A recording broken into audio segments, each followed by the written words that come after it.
안녕하십니까. 한반도 안보 전문 뉴스의 새싹 수요평화뉴스입니다. 저는 평화통일시민행동 사무국장 황남순입니다. 오늘은 계엄의 국지전 유발, 철저한 진상규명과 처벌 필요, 대통령이 없어도 바뀌어도 철통 같은 한미동맹 원하는 그들, 무정부 상태에서도 실시되는 한미연합훈련에 대해서 말씀드리도록 하겠습니다. 첫 번째로 지난주에 이어 무인기 평양 상공 침투에 대해 더 말씀드리도록 하겠습니다. 박범계 더불어민주당 의원은 지난 9일 국회 국방위에서 북한이 지난 10월 한국 무인기가 평양 상공에 침투했다고 주장한 것이 실제로 우리 군의 작전에 따른 것이며 이는 김용현 전 장관의 지시에 의한 것이라는 제보를 군 내부에서 받았다라고 밝혔습니다. 박 의원은 계엄을 전제로 한 것이 아니겠느냐라고 말했는데요.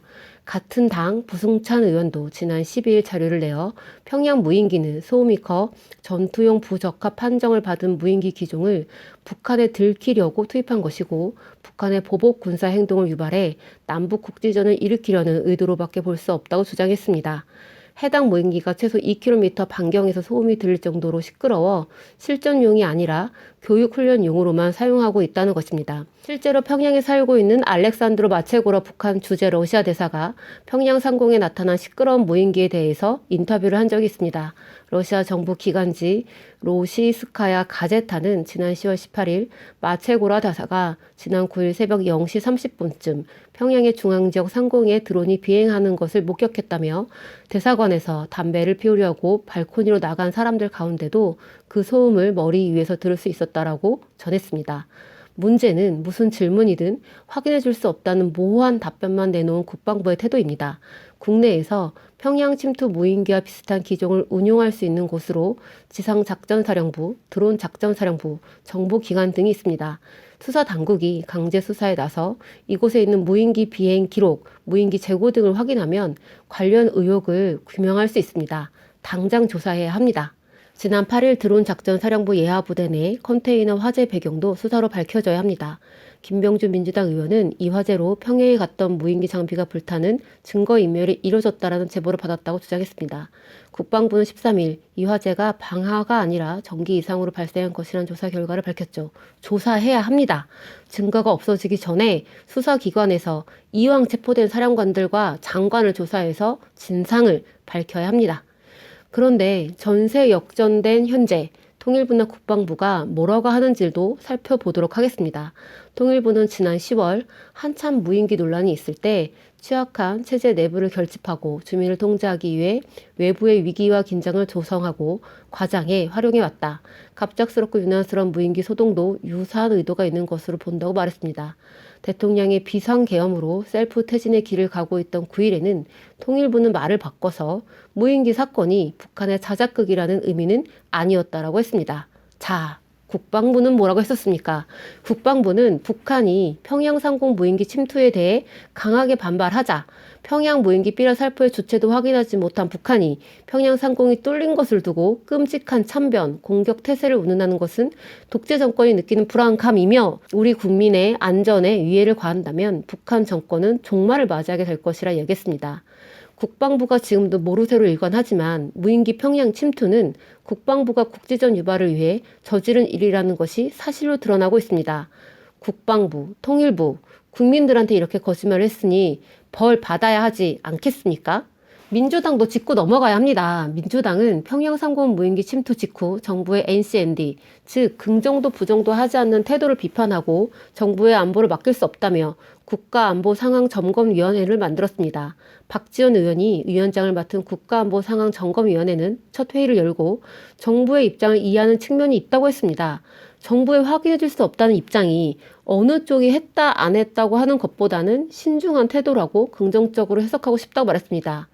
이 회의에 참석한 민주당 의원들과 이재명 대표는 분명하게 밝혀야 합니다. 도대체 정부에게 무슨 이야기를 들었길래 이해하는 측면이 있다고 한 것인지 그때와 지금 밝혀지고 있는 것이 무엇이 같고 무엇이 다른지 국민 앞에 밝혀야 합니다.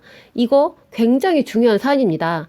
민주당 의원들이 무인기 문제를 열심히 밝히고는 있지만 그 의원들이 당시에 정부로부터 들었던 내용이 무엇이었는지 우리 국민은 알아야겠습니다.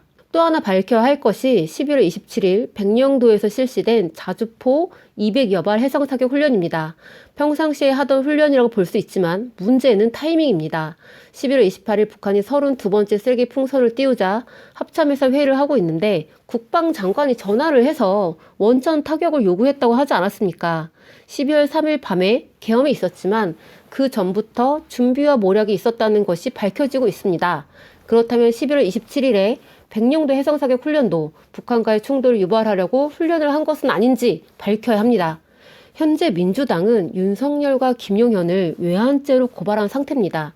경향신문에 의하면 경찰이 구속된 김용현 전 국방부 장관을 조사하면서 북한 도발 유도설에 대해 살펴보고 있다고 합니다. 김용현은 국방부 장관으로서 대북 안보 정책을 검토했을 뿐이고 계엄과는 아무 관련이 없는 사건들이라며 국방부 장관의 정상적인 직무 수행을 계엄을 위한 준비로 부당하게 몰아가지 말라고 항의한 것으로 알려졌습니다.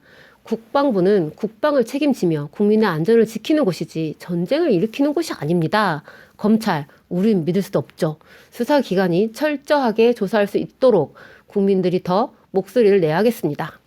자, 다음은 미국이 한국의 지금 상황을 어떻게 조종하려고 하는지 살펴보겠습니다. 죽어가는 권력에게도 새로 권력을 가져보려는 자들에게도 한미동맹과 한미군사협력을 강조하고 있습니다. 문제는 민주당이 이 문제에 대해서 아무런 저항감이 없다는 것입니다. 여러분, 윤석열은 망국 외교를 했습니다. 제국주의 수백 년 역사가 무너지고 전 세계가 새로운 질서가 만들어지고 있는데도 한국은 미국의 대중국 압박의 돌격대가 되어서 무식한 외톨이가 되어 있지 않습니까? 우리와는 상관도 없고 주변국을 적국으로 만드는 우크라이나 전쟁에 개입하려 하고 일본으로부터 사죄 배상을 받기 위해 평생을 쌓아오신 강제징용 노동자들의 투쟁을 폭력적으로 짓밟으며 제3제 변제안이라는 굴욕적 방식으로 과거사를 덮으려고 했습니다. 독도 영유권 문제, 사도광산 문제 이루 말할 수 없습니다. 김태호 어디 있습니까? 중요한 것은 일본의 마음이라며 국민의 마음에 대못을 박았던 것이 윤석열 정부였습니다. 군국주의 부활을 노리며 군사 대국화로 향하는 일본과 한미일 해상훈련, 공중훈련을 하고 있습니다. 중국과 러시아마저 적국으로 대하며 망국 외교를 하고 있는 윤석열이기에 탄핵 사유에 이 내용이 들어가는 것은 매우 올바른 일이었죠. 1차 탄핵안에는 이런 내용이 있었습니다. 가치 외교라는 미명하에 지정학적 균형을 도외시한 채 북한과 중국, 러시아를 적대시하고 일본 중심의 기한 외교 정책을 고집하는 등의 정책을 펼쳐 동북아에서 고립을 자초하고 전쟁 위기를 촉발시켜 국가 안보와 국민 보호 의무를 내팽겨쳐왔다. 이 내용에 대해 민주당 내에서도 난리가 났고 미국에서도 난리를 쳐서 2차 탄핵안에는 빠졌습니다. 이 난리 브루스에는 미국의 소리라는 언론이 최선돼 있었습니다. 미국의 소리는 미국 정부 국영 국제방송입니다. 미국 정부는 공식적으로 한국 내부의 일이기 때문에 1차 탄핵안의 외교 내용에 대해서는 언급하지 않겠다고 했습니다. 미국의 소리는 각종 미국 의원, 전직 관료들을 만나서 인터뷰를 해서 계속해서 기사를 냈습니다. 탄핵 1차에서 2차 사이에 정말 많은 사람들을 만나서 미국의 분노를 전해주었습니다. 에반스 리비어 전 미 국무부 동아태 담당 수석 부차관보는 탄핵 사유에 한일 공조가 포함된 것은 충격적이다, 우려스러운 신호다라고 얘기를 했고요.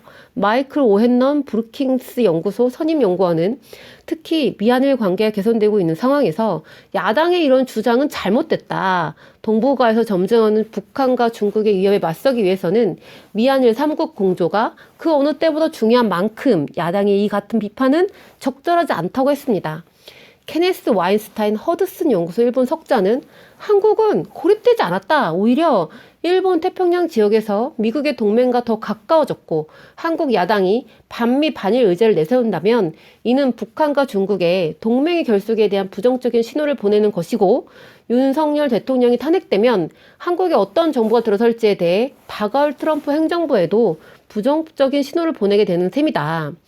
한국은 미국과 일본이 필요하다.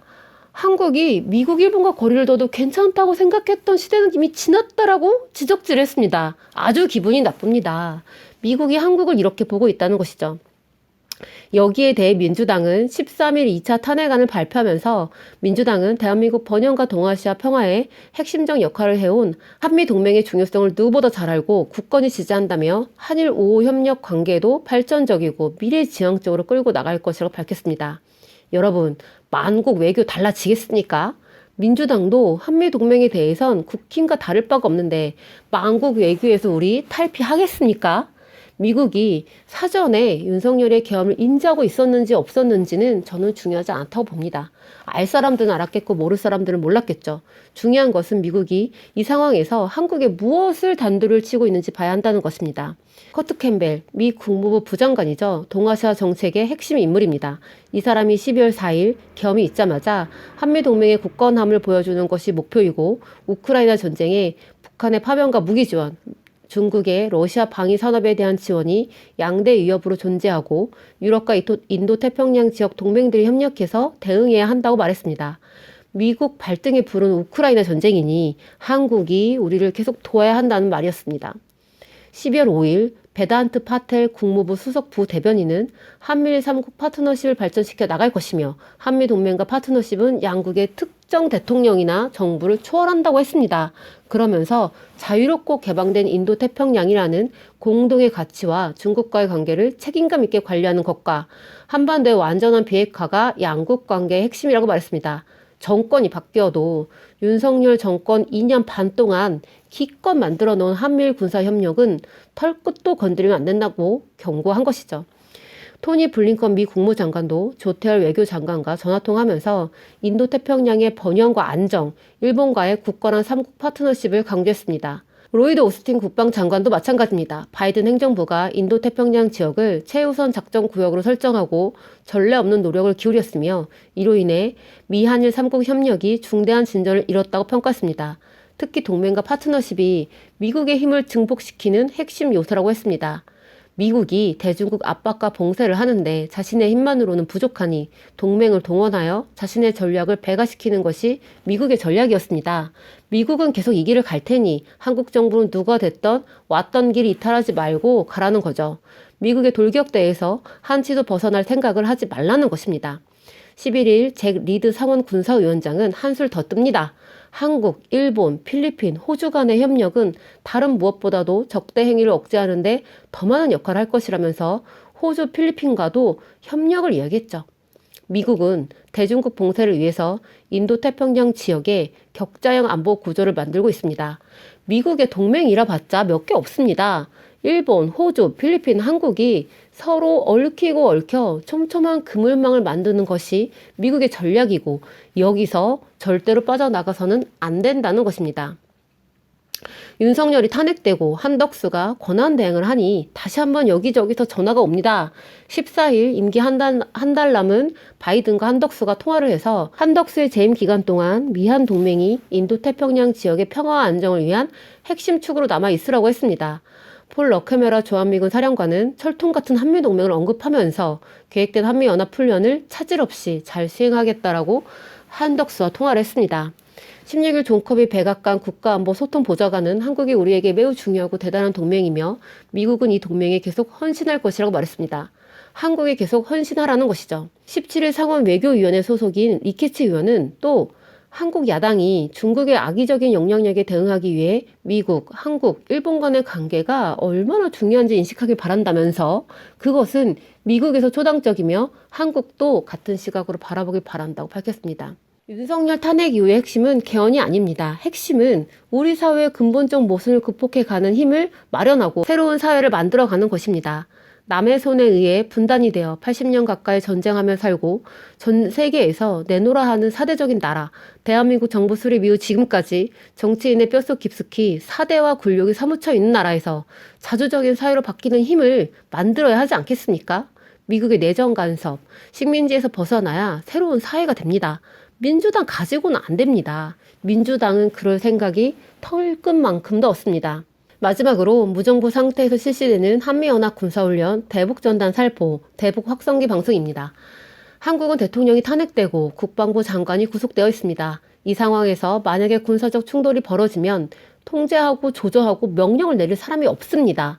그런데도 납북자 가족 모임은 빠른 시일 내에 경기도 파주와 강원 고성에서 전단을 날리겠다고 했습니다. 막아야 합니다. 원접 타격 발언도 나왔던 상황에서 전단 살포 무조건 막아야 합니다. 대북방송도 멈추지 않고 있습니다. 대북방송은 국방부가 직접 하는 것입니다. 충돌을 불러오는 일체 행위를 즉각 중단해야 합니다. 기가 찬 것은 이 와중에 실시되는 한미연합 군사훈련입니다.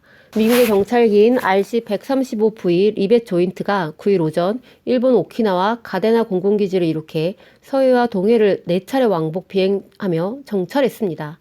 군사분계선 일대를 4번 왔다 갔다 한 것이죠.